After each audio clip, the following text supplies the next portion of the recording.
దేవునికి స్తోత్రం. హల్లెలూయా.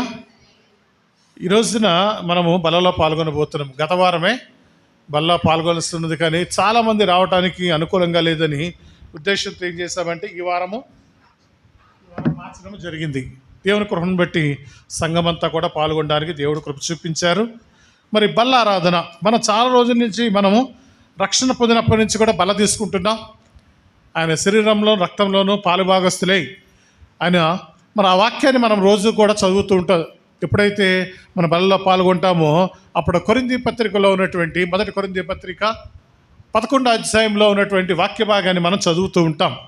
ఎందుకంటే బలలో పాల్గొంటున్నాం కనుక అనే ఉద్దేశంతో ఏం చేస్తామంటే రోజు దాన్ని జ్ఞాపకం చేసుకుంటూ ప్రతి నెల కూడా వాక్య భాగాన్ని జ్ఞాపకం చేసుకొని పరిశుద్ధులైనటువంటి పౌలు తను రాసినటువంటి ఒక చక్కని ఆ వాక్య భాగము ఏ విధంగా మనము బలలో పాల్గొనాలి, ఏ విధంగా మనం బలలో మరి చేయి పెట్టాలి, యోగ్యముగా తీసుకోవాలి, అయోగ్యముగా మనం పాలుభాగస్తులు కాకూడదనే ఉద్దేశంతో ఒక చక్కని ఏం చేశాడంటే టైం టేబుల్ ఇచ్చాడు. ఆయన చక్కని క్రమాన్ని దేవుడు తనకి ఇచ్చినటువంటి జ్ఞానాన్ని బట్టి ఒక క్రమాన్ని ఇచ్చి ఏం చేశారంటే ఈ రీతిలో మీరు బలలో పాల్గొనండి అని చెప్పేసి ఆయన వాక్య భాగాన్ని మనం తెలియజేస్తూ ఉన్నాడు. చాలామందికి ఏదో అలవాటు చొప్పున బలలో పాల్గొనడం అలవాటు అయిపోతుంది.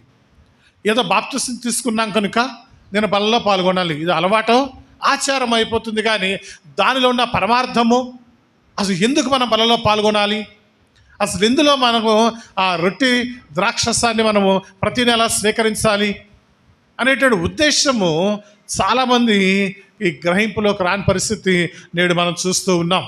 ఓకే, మనం గ్రహిద్దాం అసలు బల్ల అంటే ఏమిటి, అసలు ప్రభు బల్ల అంటే ఏమిటి. చూడండి, ప్రభు బల్ల అంటే ఏంటంటే ఆయన మన కొరకు రక్తం కార్చాడు, మన కొరకు ఆయన ప్రాణం పెట్టాడు, మన స్థానం ముందు బలియాగమయ్యాడని ఆ యొక్క శిలువ త్యాగాన్ని ఆయన చేసినటువంటి యాగాన్ని మనము జ్ఞాపకం చేసుకుంటూ ఏం చేస్తున్నామంటే యేసు ప్రభు వారు భూమి మీద ఆయన క్రమాన్ని చేసి దీన్ని మీరు ఆచరించండి అని చెప్పిన దాన్ని బట్టి ఏం చేస్తున్నామంటే మనం ఆచరిస్తున్నాం. అవునా? దేని కొరకు చేస్తున్నామండి? ఎవరు బలలో పాల్గొనడానికి అర్హత ఎవరికి ఉంది? ఎవరికి ఉందండి? బాప్తిసం తీసుకున్న వారికి. ఏమా తెలుస్తుందా అందరికీ? ఎవరు తీసుకోవాలి? ఎవరైతే బాప్తిసం అంటే యేసుక్రీస్తుని సొంత రక్షకుడిగా మనం అంగీకరించటం, యేసు ప్రభుని సొంత రక్షకుడిగా మనము అంగీకరించడం. అంతేగాని ఏదో ఫ్యాషన్తోనో బాప్తిసం తీసుకోవటం కాదు. ఏదో మారిపోతే చాలామంది అనుకుంటారు బాప్తిసం తీసుకుంటే డబ్బులు వస్తాయి, బాప్తిసం తీసుకుంటే రోగాలు తొలగిపోతాయి, బాప్తిసం తీసుకుంటే ఇంకేదో మేలు జరుగుతుంది అనేటువంటి ఉద్దేశంతో చాలామంది గ్రహింపు లేక బాప్తిసం తీసుకున్న వారిని మనం చూస్తూ ఉన్నాం. కాదు, అసలు నిజముగా అంటే యేసుక్రీస్తు ఎవరు, యేసుక్రీస్తు భూమి మీదకి ఎందుకు వచ్చాడు, యేసుక్రీస్తు శిలువ మీద ఎందుకు మరణించాడని నిజమైన సత్యం ఎవరైతే గ్రహిస్తారో, ఎవరైతే హృదయపూర్వకంగా ఆ యొక్క మర్మము, దేవుడు చేసిన త్యాగము, ఈ మానవాళికి రక్షణ నిమిత్తము ఆయన చేసినటువంటి ఆ యాగాన్ని గురించి మనం నిజముగా తెలుసుకున్నప్పుడు మాత్రమే యేసుక్రీస్తుని మనము సొంత రక్షకుడిగా అంగీకరించగలుగుతాం. హల్లెలూయా. ఎప్పుడండి నిజమైనటువంటి రక్షణ కార్యము, నిజమైన దేవుని యొక్క ఆయన ప్రణాళిక. మనకి ప్రణాళికలు చాలా ఉంటాయిగా. నేను ఇల్లు కట్టుకోవాలి, నా బిడ్డల్ని చదివించుకోవాలి, వారికి ఉన్నతమైన స్థానాన్ని తీసుకురావాలి, వారికి మంచి వివాహాలు చేయాలి. ఇటువంటి ప్రణాళిక మానవుడిగా తల్లిదండ్రులుగాను ప్రతి ఒక్కరికి ఆలోచన ఒక క్రమం ఉంటుంది. అదేవిధంగా దేవుడికి కూడా ఒక మంచి ఆలోచన, ఒక క్రమం ఉంది. నా బిడ్డలు నాతో కలిసి ఉండాలి, నా బిడ్డల్ని నాతో సహవాసం కలిగి ఉండాలి, వారికి నాకు మధ్య ఏ పాపము ఉండకూడదు, ఏ శాపము ఉండకూడదు, ఏ విధమైనటువంటి మాకు అడ్డుగోడలు ఏది ఉండకూడదు. నాతో నా బిడ్డలు స్వయంగా మాట్లాడేవారిగా ఉండాలి, స్వయంగా నాతో సంభాషించేవారిగా ఉండాలి, స్వయంగా నేను వారితో మాట్లాడి వారి అవస్థతో తెలుసుకొని వారి అక్కర్లన్నీ కూడా నేనే స్వయంగా వారికి తీర్చాలి అనే ఆశ ఉంటుంది. దేవునికి స్తోత్రం. హల్లెలూయా. ఇది నిజమైన దేవుని యొక్క ప్రణాళిక. చూడండి, మన బిడ్డల విషయంలో మనం ఏం చేస్తామంటే ఆ బిడ్డ పని చేయగలిగినప్పుడు కూడా ఎందుకు నేను ఊరుకో నేను చేస్తానని తల్లిదండ్రులుగా మనం ఏం చేస్తామంటే బిడ్డ ఎక్కడ అలసిపోతాడో, అదే కుమార్తె ఎక్కడ బాధపడుతుంది అంటే శ్రమ పడద్దు అనే ఉద్దేశంతో వారు చేయగలిగిన సామర్థ్యం ఉన్నా కూడా వారిని ఆ పని నుంచి తప్పించి మనమే చేయడానికి పూనుకుంటాం. హల్లెలూయా. ఎందుకొరకంటే ఆ ప్రేమ, వారు కష్టపడతారు, ఇబ్బంది పడతారని ఆ ప్రేమతో ఏం చేస్తామంటే మనమే ఆ పని చేయటానికి పూనుకుంటాం. అది దేవుడు కూడా మనం కష్టపడకూడదని ఆయన ఏం చేశారంటే మనకన్నీ సమకూర్చి జరిగించాలని ఆయన ఒక ప్రణాళిక వేసుకొని ఈ మానవుని తయారు చేసిన తర్వాత ఒక పాపము మన మీదకి, ఆజ్ఞ అతిక్రమమే పాపము. అవ్వమ్మ ఎప్పుడైతే దేవుని ఆజ్ఞ మీరిందో అప్పుడు ఏమైంది, పాపం ఎంటర్ అయింది. అప్పుడు దాకా దేవునితో ఉన్న సంబంధము సహవాసము వారికి ఏమైపోయిందంటే కోల్పోయారు. సంబంధము సహవాసము కోల్పోయి దేవుడు ఆయన వచ్చి ఆయన పిలుస్తున్నా కూడా ఆయన ముఖ దర్శనము చేయటానికి ధైర్యము చాలక వారు దాక్కున్నారు. స్వరాన్ని అయితే వింటున్నారు కానీ డైరెక్ట్గా అప్పుడు దాకా ఆయనతో మాట్లాడేటువంటి ఆ యొక్క స్వతంత్రాన్ని కోల్పోయారు. ఏం కోల్పోయారంటే ఇప్పుడు ఒక స్వతంత్రం కోల్పోయారు. డైరెక్ట్గా ఆయన రాగానే వీళ్ళు వెళ్ళి ఆయనతో మాట్లాడేవారు, ఆయనతో సంభాషించేవారు. ఆ రోజు జరిగిన కార్యములన్నీ కూడా, వారు చేసిన పనులన్నీ కూడా ఆ దేవాది దేవునితో, ఆ పరమ తండ్రితో ఏం చేసేవారంటే వారు చెప్పేవారు. ఇంటికి రాగానే మన పిల్లలు ఏం చేస్తారు, స్కూల్ నుంచి రాగానే స్కూల్లో జరిగినవన్నీ చెబుతారా లేదా? ఈరోజు నా ఫ్రెండ్ తిట్టింది, లేదంటే నా పెన్సిల్ దొంగతనం చేసింది, లేదా మిస్ నన్ను కొట్టారు, ఇటువంటివి కూడా ఏం చేస్తారు. మనం ఎంత పనిలో ఉన్నా, ఎంత బిజీగా ఉన్నా వారు ఏం చేస్తారు, మరి ఇనే వరకు ఊరుకుంటారా? వినాలి. ఇప్పటికీ మా చిన్న అబ్బాయికి అలవాటు ఉంది, వాళ్ళ అమ్మకి అన్నీ చెప్పాలి. ఇప్పటికి కూడా ఇన్నే వరకు ఊరుకోడు.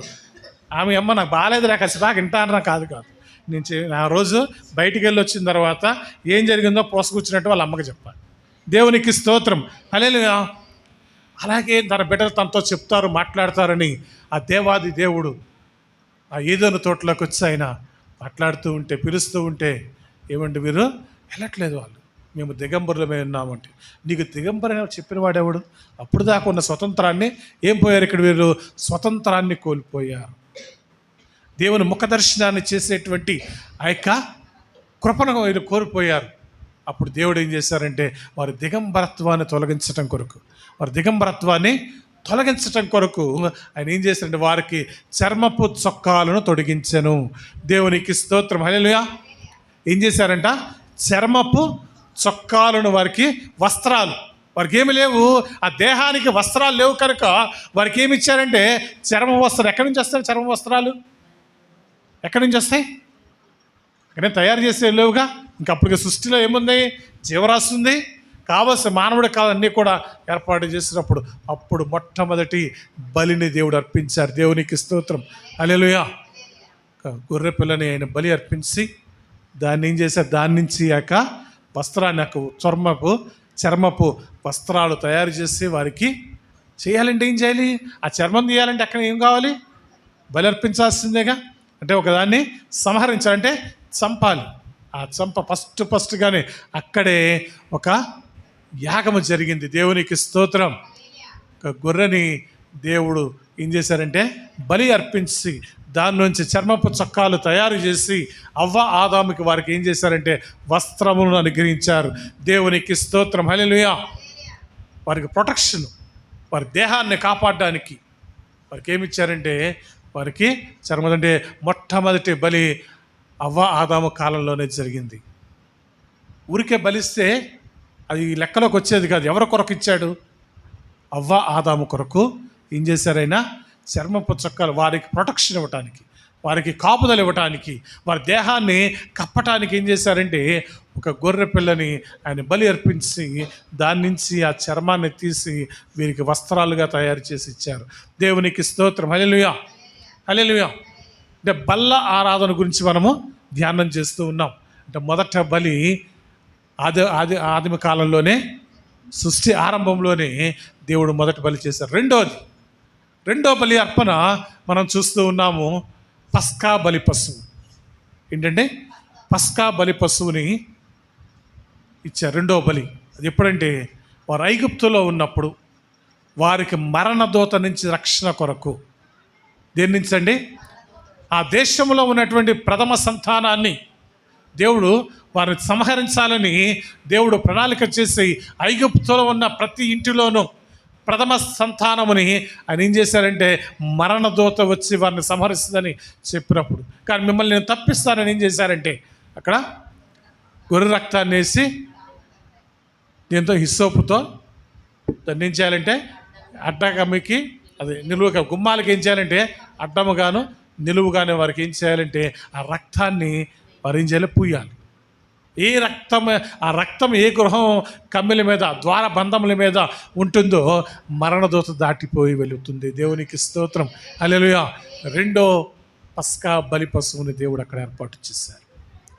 అక్కడ ఎవరు? ఐగుప్తులో ఉన్నటువంటి అందరి గృహాల్లోనూ మరణము వెంటాడింది, కానీ హెబ్రీస్ అంతా ఇజ్రాయేల్ జనాంగంలో ఏ ఒక్క ఇజ్రాయేల్ కుటుంబంలో కానీ ఇజ్రాయేల్ బిడ్డల్లో కానీ ఎక్కడక్కడ ఒక్క మరణము కూడా జరగలేదు. దేవునికి స్తోత్రం, హల్లెలూయా.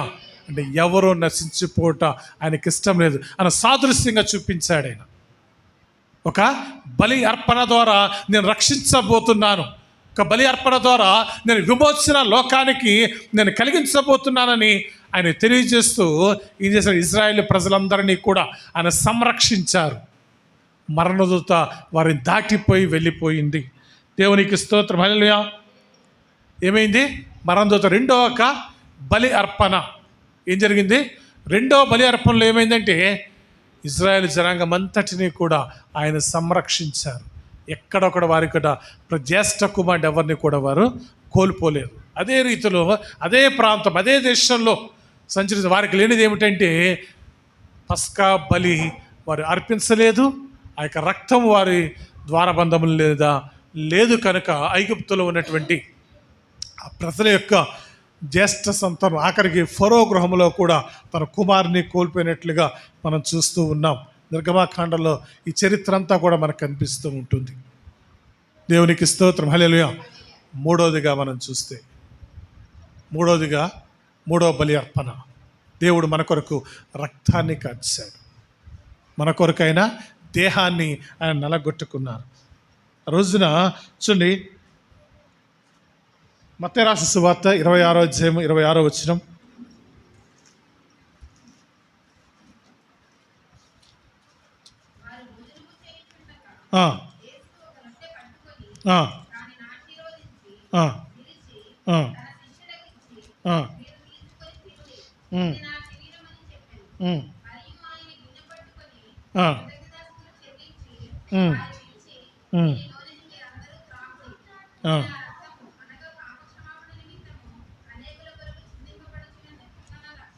నిబంధన రక్తం. దేవునికి స్తోత్రం, హల్లెలూయా, హల్లెలూయా. ఇక్కడ దేవుడే ఇక్కడ స్వయంగా ఏం చెబుతారు? సాదృశ్యాన్ని తెలియజేస్తూ ఉన్నారు. మన మొదటి బలేమో ఏదైనా తోటలో జరిగింది. రెండోది ఐగుప్తు దేశంలో ఇజ్రాయేల్ ప్రజలు అక్కడ పస్కా బలి పశువుని ఏర్పాటు చేశారు. అక్కడ వారు అర్పించారు, వారు రక్షణ పొందినట్లుగా మనం చూస్తూ ఉన్నాం. ఇక్కడ మనం చూస్తే కనుక యేసు ప్రభువారు పస్కా పండుగ రోజున సాదృశ్యంగా చెప్తున్నాడు. పస్కా పండుగ ఆచరించాల్సినటువంటి నిబంధన ప్రతి ఒక్క ఇజ్రాయేల్ జనాంగానికి ఉంటుంది. ప్రతి ఒక్కరూ కూడా శ్రద్ధగా వినాలి. ప్రతి ఒక్కరూ కూడా ఇజ్రాయేల్ జనాంగం ఎవరైతే ఉన్నారో వారు ఖచ్చితంగా పస్కా పండుగ చేయాలి. పస్కా పండుగకి ఏం చేయాలంటే వారు ఆ యొక్క గొర్రెని వారు బలి అర్పించి ఆ యొక్క ఏం చేయాలంటే ఆ రొట్టెతో వారు తినాలి. రక్తాన్ని వారు ఏంటి ప్రోక్షించిన తర్వాత దాని సాదృశ్యంగా ఏం చేశారంటే యేసు ప్రభు వారు ఇది నా నిబంధన రక్తము. దేవునికి స్తోత్రం, హల్లెలూయా. ఇది నా నిబంధన రక్తమని ఏం చేశారంటే దాని జ్ఞాపకం చేసుకుంటూ దేన్ని ఎందుకంటే రక్షణకి జ్ఞాపకం. ఇజ్రాయేల్ జనాంగం అంతా కూడా ప్రతి సంవత్సరము ఖచ్చితంగా వీరు ఆచరించాలి. ప్రతి సంవత్సరము కూడా ఈ యొక్క రక్షణ గురించి ఆ పస్కా బలి పశువుని వాళ్ళు వధించాలి. పస్కా పండుగని వారు ఆచరించారు. ఎందుకు ఆచరించాలంటే కనుక మీరు విడుదల పొందారు. ఇటువంటి గొప్ప కృప దేవుడు మీకు అనుగ్రహించారు. మిమ్మల్ని ఐగుప్తు బానిసత్వంలో నుంచి దేవుడు తప్పించాడు. ఆ రోజున ఆ దేశం మీదకి ఇటువంటి శ్రమ వచ్చినా కూడా దేవుడు మిమ్మల్ని రక్షించాడు, కాపాడాడని నిత్యము జ్ఞాపకము చేసుకోవాలి. హల్లెలూయా. దీన్ని చేయనప్పుడల్లా మీరు నన్ను జ్ఞాపకము చేసుకోండి అంటాడు. కొరింథీ పత్రికలో 11వ అధ్యాయంలో చూస్తే ఇది చేసినప్పుడల్లా మీరు నన్ను జ్ఞాపకము చేసుకోనండి. దేవునికి స్తోత్రం. హల్లెలూయా. మనం ఏం చేయాలంటే బల్లలో పాల్గొంటున్నప్పుడు మీరు దాన్ని జ్ఞాపకం చేసుకోవాలని అని చెబుతూ ఉన్న. చూడండి, లూకా రాసిన సువార్త 22వ అధ్యాయము 17-20 వరకు చదువుదాం.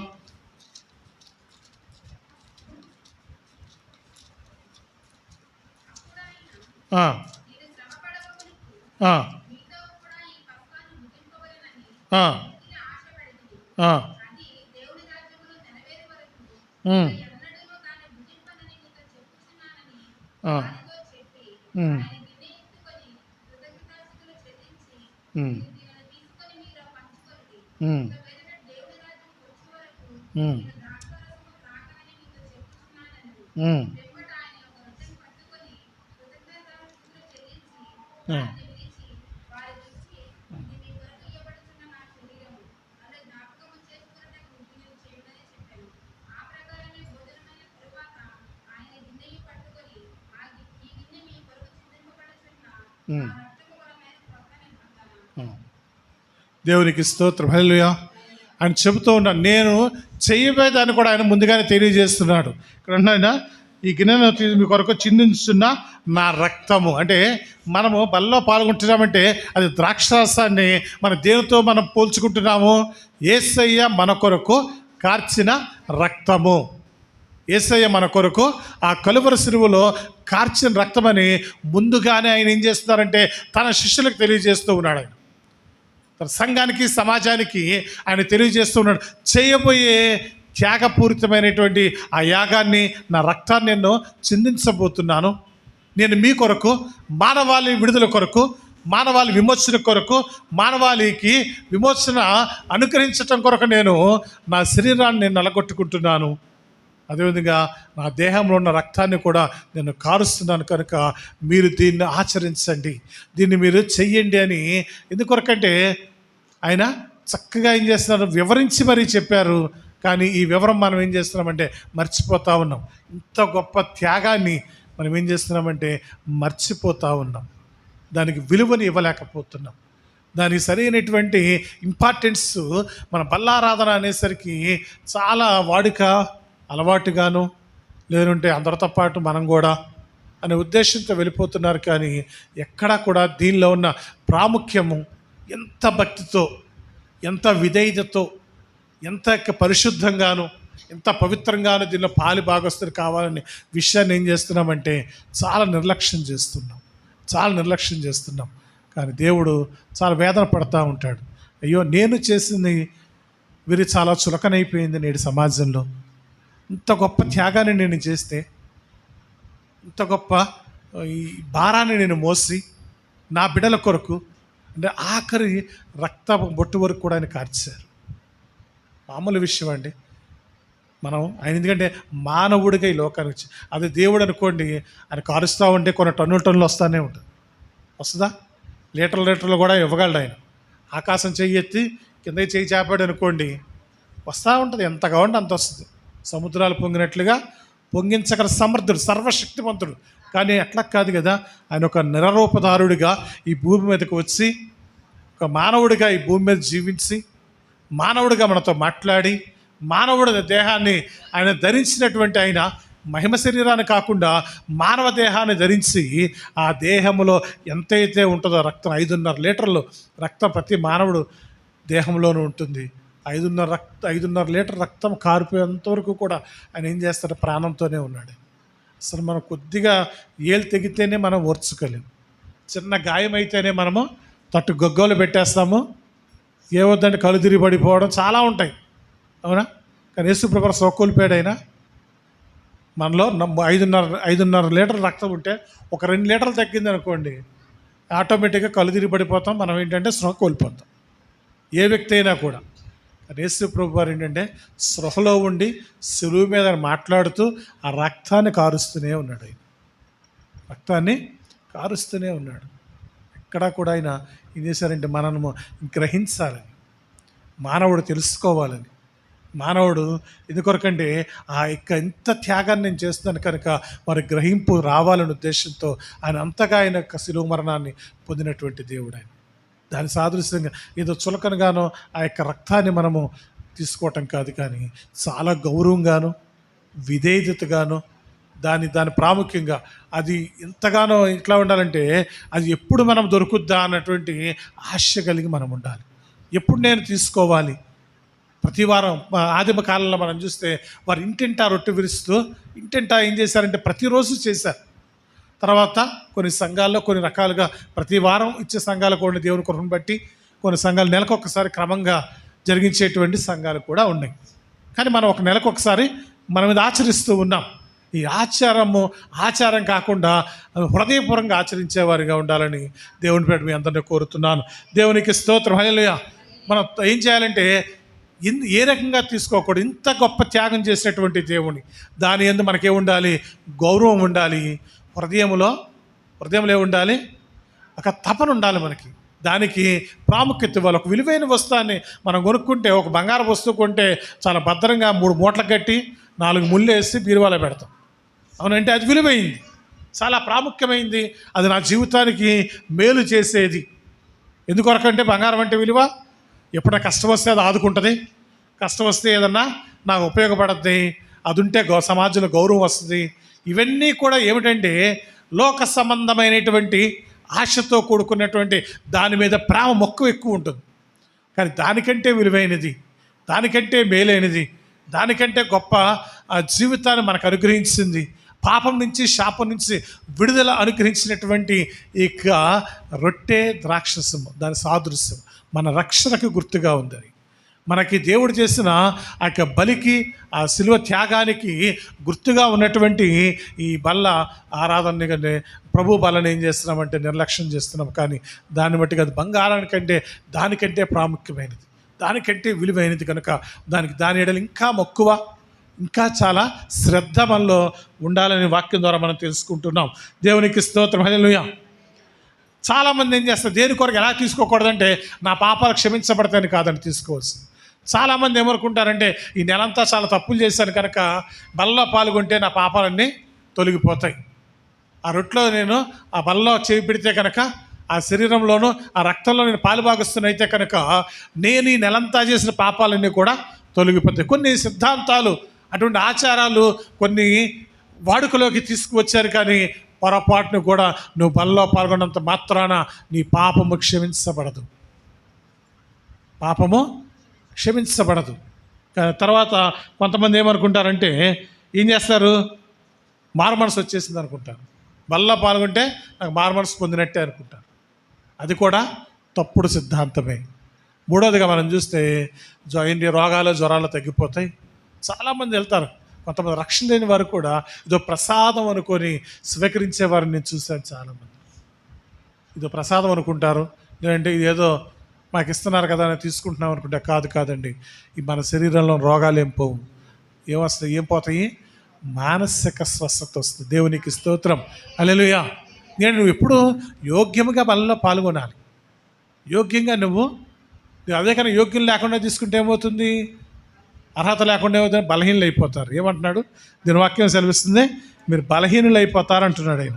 వాక్యం పరిశుద్ధమైన పౌలు గట్టిగా హెచ్చరిస్తున్నాడు. ఆయన చాలా గట్టిగా చెబుతారు, మీరు కనుక యోగ్యంగా తీసుకోకపోతే, అయోగ్యంగా ఎవరైతే బలలో పాల్గొంటారో వారు ఏమవుతారు, వ్యాధిగ్రస్తులు అవుతున్నారు. రోగాలు తొలగడం కాదు, ఏమొస్తే తగిలించుకునే పరిస్థితి వస్తుంది. అందుకనే మనము బలలో చేపెట్టేటప్పుడు చాలా శ్రద్ధతోనూ యోగ్యతోనూ ఏం చేయాలి, మనల్ని మనం పరిశీలన చేసుకొని మనం పరిశోధించుకొని ఇక ఏమన్నా ఆయస్కరంగా ఉన్నామేమో, ఏదన్నా దేవుని బాధపరిచే పరిస్థితిలో ఉన్నామేమో, ఒకవేళ మన ఇరుగు పొరుగు వారి విషయంలో బాధ పెట్టేవారిగా ఉన్నామేమో, లేదా మన సహోదరుల విషయంలో ఎవరైనా ఇబ్బంది పెట్టేవారిగా ఉన్నామేమో. ఎందుకంటే నిన్ను వలె నీ పొరుగు వారిని ప్రేమించండి, నిన్ను వలె నీ పొరుగు వారిని ప్రేమించని వాక్యం సెలవిస్తుంది. మరి అది మీరిన తర్వాత నువ్వు బలలో పాల్గొంటే దానివల్ల వచ్చే ప్రతిఫలాన్ని మనం పొందుకోలేకపోతున్నాం, దానివల్ల వచ్చే ప్రతిఫలాన్ని మనము పొందుకోలేకపోతా ఉన్నాం. దేవునికి స్తోత్రం. హల్లెలూయా. కానీ నిజంగా నువ్వు యోగ్యంగా పాల్గొంటే ఏమొస్తుందంటే నిత్య జీవం నీకు వస్తుంది. దేవునికి స్తోత్రం. హల్లెలూయా. ఏమొస్తుందండి? నిత్య జీవం వస్తుంది. అది కావాలిగా అందరికీ. దేని కొరకు రక్షణ పొందాం? దేని కొరకు విశ్వాసాన్ని కలిగి ఉన్నాం? దేని కొరకు లోకంలో ఉన్న వాటిని విడిచిపెట్టి దేవునితో మనం జీవిస్తున్నామంటే కనుక నిత్య రాజ్యము కొరకు. యోహాను రాసిన సువార్త 6వ అధ్యాయం 53వ వచనం చదువుకుందాం. యోహాను రాసిన సువార్త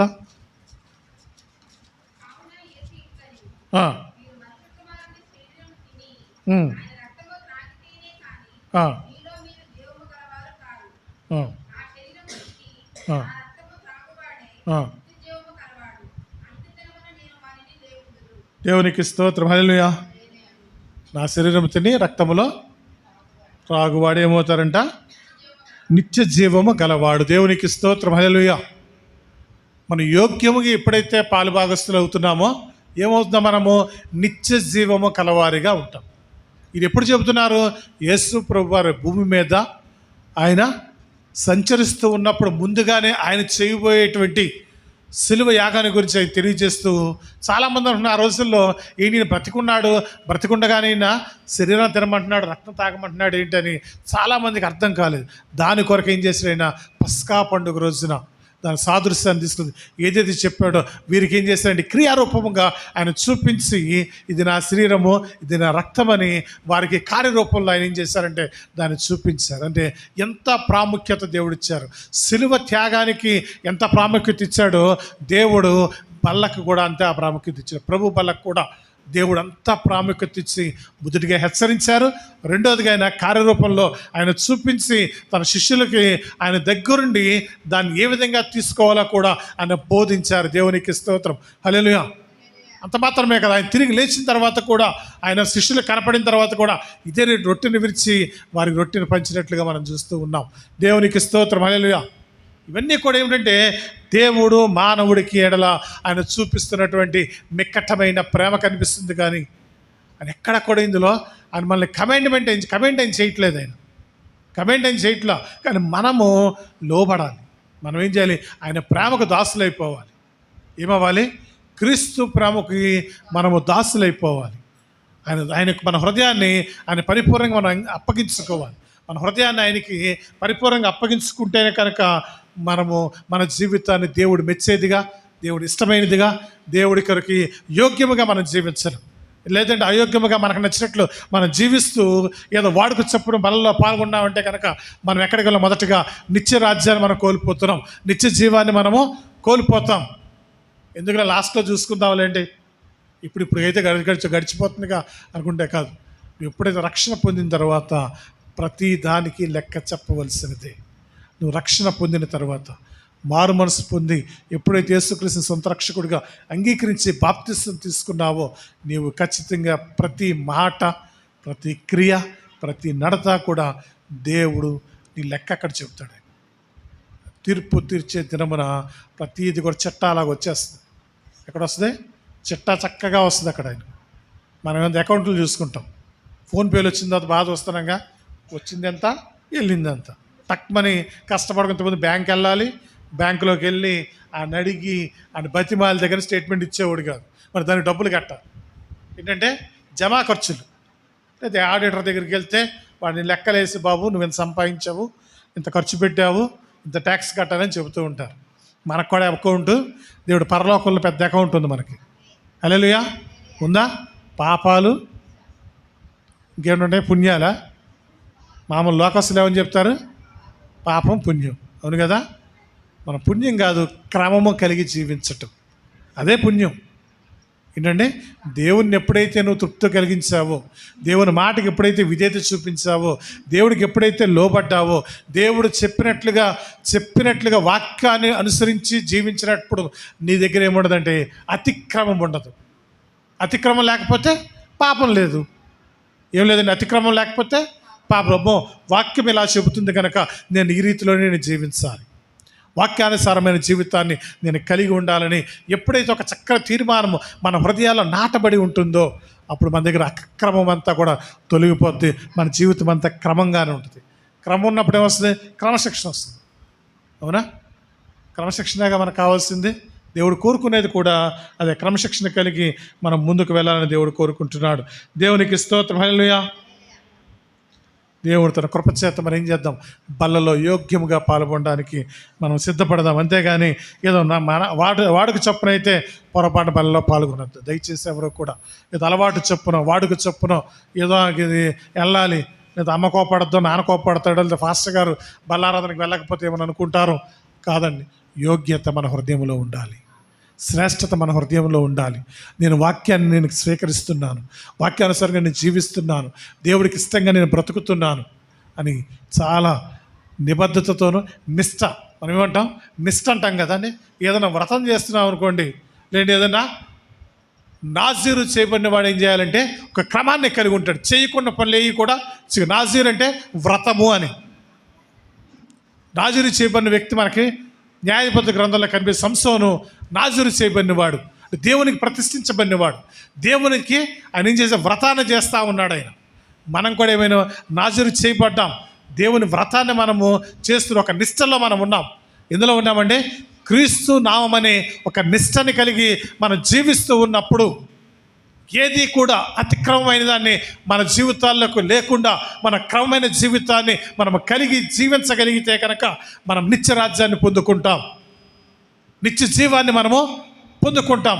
మానవుడు నిత్యరాజ్యం కావాలని, నిత్యరాజ్యంలో ఆయనతో కలిసి ఉండాలని దేవుడు కోరుకున్నాడు. కనుకనే వారికి ఏం చేశాడు, నిత్యరాజ్యం ఇవ్వటం కొరకు అవ్వ ఆదాముకి ఆజ్ఞాతిక్రమే పాపమని వారికి ఏం చేశారంటే రక్షణ వస్త్రాలని మొదట బలియాగం చేసి ఆయనకి ఏం చేశారు, రక్షణ వస్త్రాలు తొలగించారు. రెండవదిగా తన ప్రజలు తను ఏర్పాటు చేసుకున్న జనాంగాన్ని, తను ఏర్పాటు చేసుకున్నటువంటి ఒక రోల్ మోడల్గా ప్రపంచానికి ఉండాలని ఇజ్రాయెల్ జనాంగాన్ని ఆయన ఎన్నుకొని వారి రక్షణ గురించి అప్పుడు పస్కా బలి పశువుని దేవుడు వధించాడు.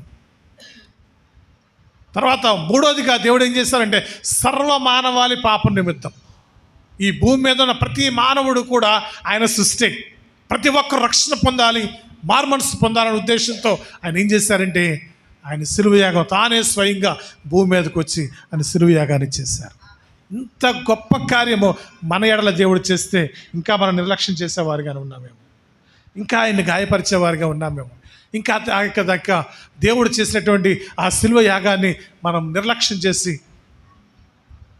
దాన్ని గాయాలను మనం రేపేవారుగా ఒకసారి పరిశీలన చేసుకొని మనం ఏం చేద్దామంటే ఖచ్చితంగా యోగ్యముగా ఆయన మెచ్చేవారిగా, ఆయన కష్టపెట్టేవారిగా కాకుండా ఆయన ఇష్టపడేవారిగా ఉండి ఆయన నామానికి మహిమకరంగా ఉండి బలలో పాల్గొని ఆయన చెప్పిన మాటను బట్టి మనం స్వీకరించి ఇద్దామని ఒకసారి ఈ వాక్య భాగాన్ని మనం చదువుకుందాం. కొరింథీయులకు రాసిన పత్రిక 11వ అధ్యాయము 23వ వచనం నుంచి ఒకసారి చదువుకుందాం.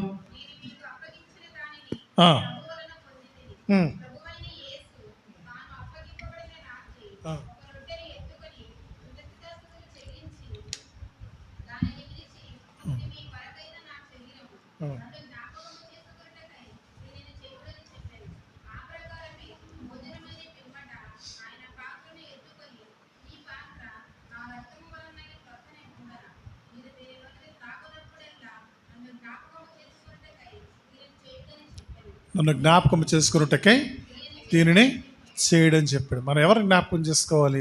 ఇక్కడుండే ఫాస్టర్ గారునో లేదంటే ఇక్కడుండే ద్రాక్షరసాన్నో ఈ రొట్టున కాదండి. మన జ్ఞాపకం చేసుకోవాల్సింది ఆయన సిలువ త్యాగము, సిలువ యాగాన్ని జ్ఞాపకం చేసుకొని మనం ఆ బలంలో మనం పాల్గొన్నట్లయితే కనుక మనం ఏమవుతామంటే దాన్ని సార్థకం చేసుకోగలుగుతాం.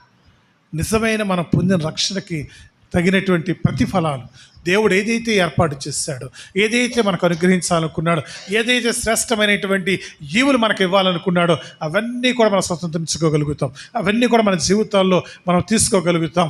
అంతేగాని తర్వాత చెప్పినట్లుగా అయోగ్యముగా మనం పాల్గొంటే కనుక చాలా ఇబ్బందులు కొని తెచ్చుకునే వారుగా ఉంటాం. దయచేసి మనం బలలోకి మనం వెళ్తున్నాం కనుక అటువంటి అయోగ్యత మనం తీసుకోకూడదు. ఎందుకంటే ఏంటంటే మొదటి మనం చెప్పిన ఎందుకు పాపాలు పోతాయనో, ఇంకేదైనా పోద్దనో, రోగాలు దొరుకుతాయనో కాదు, మన కొరకు దేవుడు రక్షణ సిలువ యాగం చేశాడని దాన్ని స్మరించుకుంటూ మన బలలో పాల్గొనాలి. మనం పొందుకుంటే ఏమవుద్దంటే మనం ఎందుకు తీసుకోవాలంటే కనుక ఆయన చెప్పాడు కనుక. దీన్ని జ్ఞాపకం చేసుకుంటే ఆయన మనకి ఒక క్రమాన్ని ఏర్పాటు చేశాడు. ఆ క్రమాన్ని కలిగినప్పుడు క్రమశిక్షణ ఇస్తుంది కనుక ఒక నిబంధనతో కూడినటువంటి ఈ బల్ల ఆరాధనలో మనం పాల్గొనాల్సిన వారమైన ప్రార్థన చేసుకుందాం.